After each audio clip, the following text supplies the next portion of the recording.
पंजाब सरकार ने पुलिस की मदद से शंभू और खनौरी बॉर्डर से किसानों का धरना हटाया।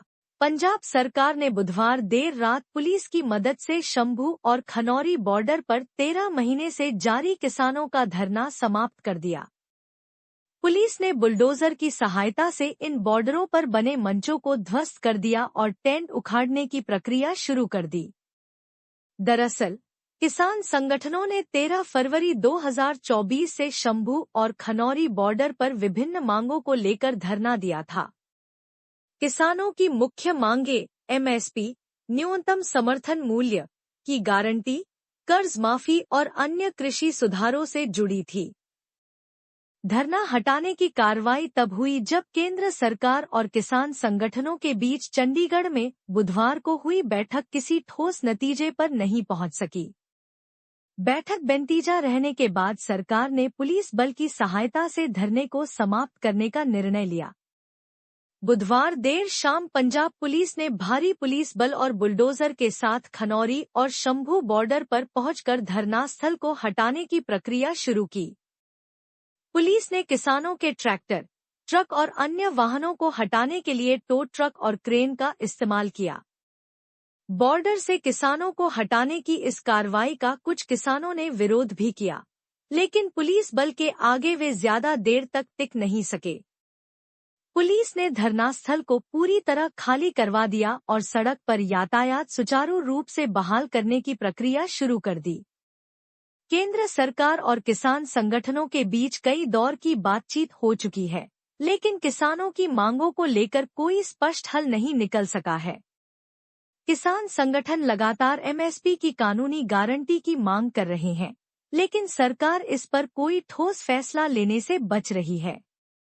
इससे पहले भी सरकार और किसानों के बीच हुई बातचीत में कोई समाधान नहीं निकल पाया था, जिसके चलते किसानों ने शंभू और खनौरी बॉर्डर पर डेरा डाल रखा था। धरना हटाए जाने के बाद किसान संगठनों ने कहा है कि वे जल्द ही अगली रणनीति पर फैसला करेंगे। कुछ किसान नेताओं का कहना है कि वे इस आंदोलन को और बड़े स्तर पर ले जाने की योजना बना रहे हैं और सरकार पर दबाव बनाएंगे ताकि उनकी मांगें मानी जा सकें।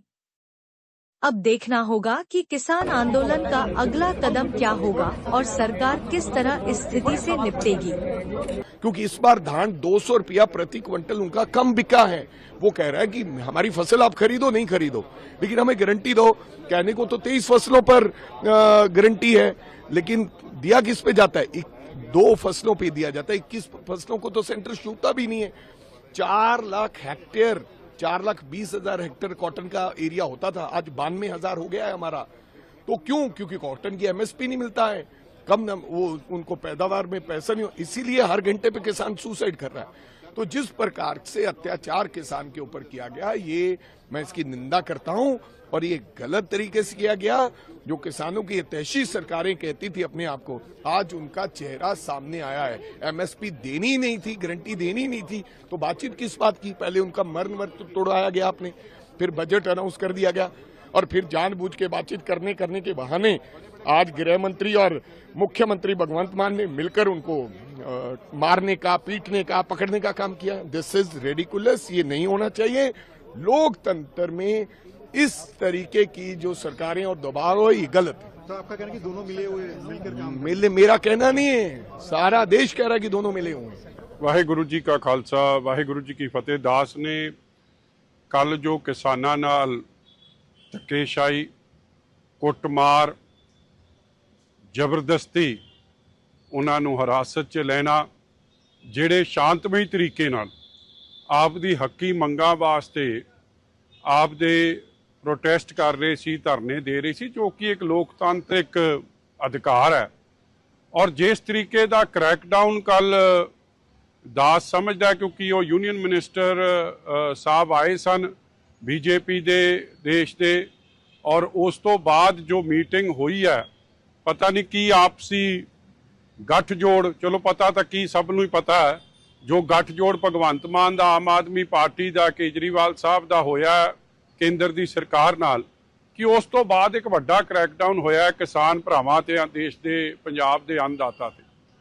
ਪੰਜਾਬ ਦੇ ਅੰਨਦਾਤਾ ਦਾ ਮੁੱਦਾ, ਚਾਹੇ ਉਹ ਕਰਜ਼ਾ ਮਾਫੀ ਹੈ, ਲੀਗਲ ਗਾਰੰਟੀ ਹੈ, MSP ਦੀ, ਮਜ਼ਦੂਰਾਂ ਦੀ ਕਰਜ਼ਾ ਮਾਫੀ ਹੈ, ਖੁਦ ਉਹ ਹੋ ਨਹੀਂ ਰਹੀ, ਖੁਦਕੁਸ਼ੀ ਰੁਕ ਨਹੀਂ ਰਹੀ। ਉਸ ਮੁੱਦਿਆਂ ਨੂੰ ਐਡਰੈਸ ਨਹੀਂ ਕੀਤਾ ਗਿਆ ਕਿ ਭਾਈ ਤੁਸੀਂ ਆਪਦੀ ਜਾਇਜ਼ ਮੰਗਾਂ ਵੀ ਕਿਉਂ ਲੈ ਕੇ ਇਹ ਗੱਲ ਰੱਖਦੇ ਹੋ, ਧਰਨੇ ਦਿੰਦੇ ਹੋ, ਅਸੀਂ ਤੁਹਾਨੂੰ ਬੋਲਣ ਤੱਕ ਨਹੀਂ ਦੇਣਾ। ਮਤਲਬ ਕਿ ਐਮਰਜੈਂਸੀ ਵਾਲੇ ਹਾਲਾਤ, ਇੰਦਰਾ ਗਾਂਧੀ ਵਾਲੇ ਹਾਲਾਤ ਲਾਗੂ ਕੀਤੇ ਜਾ ਰਹੇ। ਹੁਣ ਇਹਦੇ 'ਚ ਰਲ ਮਿਲ ਕੇ ਦੋਵੇਂ ਸਰਕਾਰਾਂ, ਸੂਬੇ ਦੀਆਂ, ਪੰਜਾਬ ਦੀ ਆਮ ਆਦਮੀ ਪਾਰਟੀ ਤੇ ਕੇਂਦਰ ਦੀ ਸਰਕਾਰ ਰਲ ਕੇ ਖੇਡ ਰਹੀ ਹੈ, ਤਾਂ ਪਰ ਸਾਫ਼ ਹੀ ਹੈ। ਮਗਰ ਕਮਾਲ ਦੀ ਗੱਲ ਹੈ, ਕੋਈ ਇਹ ਸਮਝ ਸਕਿਆ ਹੋਇਆ ਕਿਉਂ? ਜਦ ਇਹ ਕਿਸਾਨ ਭਰਾ ਦਿੱਲੀ ਨੂੰ ਚੱਲੇ ਸੀ, ਉਦੋਂ ਭਗਵੰਤ ਮਾਨ ਕਹਿੰਦਾ ਸੀਗਾ ਕਿ ਦਿੱਲੀ ਤਾਂ ਸਾਡੀ ਰਾਜਧਾਨੀ ਹੈ ਔਰ ਦੇਸ਼ ਦਾ ਅੰਨਦਾਤਾ, ਜੇ ਦਿੱਲੀ ਨਹੀਂ ਜਾਊਗਾ ਤੇ ਕੀ ਲਾਹੌਰ ਜਾਊਗਾ? ਉਦੋਂ ਇਹਨਾਂ ਨੂੰ ਇਨਕਰੇਜ ਕੀਤਾ, ਕਿਉਂਕਿ ਉਦੋਂ ਇਹਨਾਂ ਦੀ ਲੋੜ ਸੀ, ਅੰਨਦਾਤਾ ਦੀ, ਕਿਸਾਨ ਭਰਾਵਾਂ ਦੀ। ਵੋਟਾਂ ਲੈਣੀਆਂ ਸਨ ਤੇ ਉਦੋਂ ਇਹਦੇ ਦੇ ਹੱਕ 'ਚ ਹਾਂ ਦਾ ਨਾਰਾ ਮਾਰਤਾ।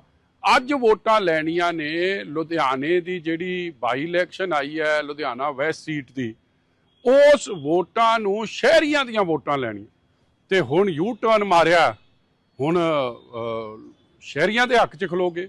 ਇੰਡਸਟਰੀ ਦੀ ਗੱਲ ਇਹ ਕਰਦੇ ਆ ਕਿ ਇੰਡਸਟਰੀ ਸਫਰ ਕਰ ਰਹੀ ਸੀ, ਤਾਂ ਕਦੋਂ ਦੀ ਕਰ ਰਹੀ ਸੀ, ਔਰ ਤੁਹਾਡੀਆਂ ਪਾਲਿਸੀਆਂ ਕਰਕੇ ਕਰ ਰਹੀ ਹੈ। ਤੁਹਾਡੀਆਂ ਜੋ ਸ਼ਰਾਰਤਾਂ ਨੇ, ਦੋਗਲੀਆਂ ਚਾਲਾਂ ਨੇ, ਉਹਦੇ ਕਰਕੇ ਕਰ ਰਹੀਆਂ ਨੇ। ਪਹਿਲਾਂ ਤੁਸੀਂ ਕਿਸਾਨ ਭਰਾਵਾਂ ਦੀ ਲੋੜ ਸੀ, ਉਹਨਾਂ ਨਾਲ ਖਲੋਗੇ, ਉਹਨਾਂ ਦੀਆਂ ਵੋਟਾਂ ਲੈਣੀਆਂ ਸੀ। ਅੱਜ ਤੁਸੀਂ ਇਹਨਾਂ ਦੀਆਂ ਵੋਟਾਂ ਨਹੀਂ ਲੈਣੀਆਂ, ਕੋਈ ਸ਼ਹਿਰ ਦੀਆਂ ਵੋਟਾਂ ਲੈਣੀਆਂ, ਤੇ ਪੈਤਣਾ ਬਦਲ ਕੇ ਉਹਦੇ ਨਾਲ ਖਲੋਗੇ। ਕੱਲ ਫੇਰ ਇਹਨਾਂ ਦੀ ਲੋੜ ਪਊਗੀ ਤੇ ਇਹਨਾਂ ਨਾਲ ਖਲੋ ਜਾਓਗੇ। ਮਗਰ ਕੀ ਇਹਦੇ ਨਾਲ ਪੰਜਾਬ ਦਾ ਭਲਾ ਹੋਣਾ? ਕੀ ਇਹਦੇ ਨਾਲ ਪੰਜਾਬ ਦੇ ਮਸਲੇ ਹੱਲ ਹੋਣੇ? 3 ਸਾਲ ਕਿੰਨਾ ਚਿਰ ਉਹ ਬੈਠੇ ਰਹੇ ਆ? ਉਦੋਂ ਨਾ ਇੰਡਸਟਰੀ ਸਫਰ ਕੀਤਾ, ਉਦੋਂ ਇਹ ਹਾਲਾਤ ਨਾ ਪੈਦਾ ਹੋਏ। ਇਸ ਲਈ ਜਾਣਦਿਆਂ ਹੋਇਆਂ ਤੁਸੀਂ ਹਰ ਕੰਮ 'ਚ ਸਿਰਫ ਤੇ ਸਿਰਫ ਸਿਆਸਤ ਕਰਦੇ ਹੋ, ਪੋਲਿਟਿਕਸ ਕਰਦੇ ਹੋ, ਰਾਜਨੀਤੀ ਕਰਦੇ ਹੋ, ਵੋਟਾਂ ਲੈਣ ਤੱਕ ਸੀਮਿਤ ਰਹਿੰਦੇ ਹੋ। ਅੱਜ ਪੰਜਾਬ ਦੇ ਲਾਅ ਐਂਡ ਆਰਡਰ ਦਾ ਕੀ ਹਾਲਾਤ ਹੈ?